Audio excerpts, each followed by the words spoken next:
lots of versions of vegan chicken and waffles on the market.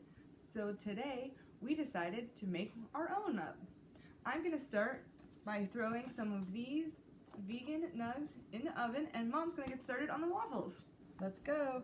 To start with, I made 2 replacement eggs. So just follow the package instructions based on the brand that you have. In my bowl, I have 2 cups of flour, a half a teaspoon of baking soda, half a teaspoon of salt, and a teaspoon of baking powder. We will whisk that all together to make sure it's incorporated. Set that aside. Now I have 1.5 cups of vegan milk, 6 tablespoons of oil, and the 2 replacement eggs. Just stir that up a little bit, and now pour your wet ingredients into your dry ingredients. Now, when you're making pancakes or waffles, you want to mix it gently so that you're not developing the gluten in the flour. So as you can see, I'm just gently stirring it, shaking off the ingredients. I do want to get out most of the lumps. I'm not sure if toaster waffles are vegan, but if you have some toaster waffles that are vegan, you could definitely do that instead of making your waffles from scratch. You kind of want to treat waffle batter like pancake batter. That's right.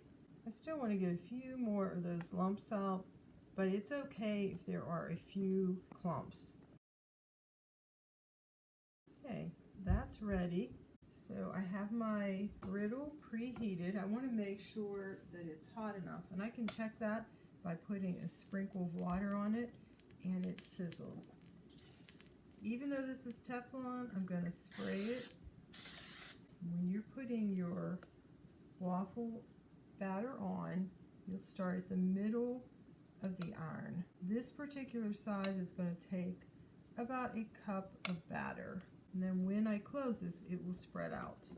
Now, I'm checking them to see if it's done. So I lifted it up, and I would like it a little bit darker. So I will close it and cook it a little bit longer. Okay, the waffle is finished. So while I'm making the other waffles, I'm going to cool it on a cooling rack so it doesn't get soggy. I thought it might be cute to show you this little shamrock waffle maker. It was a gift from Delyn, and I'm just gonna try to get that waffle batter in there right. You can clean it up a little bit after it's cooked, make it look more shamrock-like. Shamrock is finished, and as you can see, I just cut out the little pieces to make sure it looks like a shamrock. Isn't that cute? All right, we've come up with 2 different plating options. We're going to do 2 little glasses of maple syrup on the side. That way, whoever you're serving this to can't have this much or as little maple syrup. They can dip it or pour it on. We decided 2 little nugs go with the small one, and we are gonna put a whole serving of nugs on the bigger one. Looks beautiful.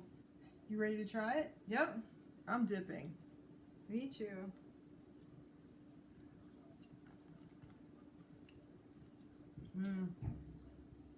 Yum, that was so good. It reminded me of the times we go down south and travel to a Waffle House kind of restaurant that serves chicken and waffles. Of course, that's when we ate chicken. Right? Yeah, I think it's a great combination. The savory from the chicken and the sweet from the waffles all tied together with the maple syrup. What a winning combination. And with all of these options on the market now, it's easy to veganize. See you next week.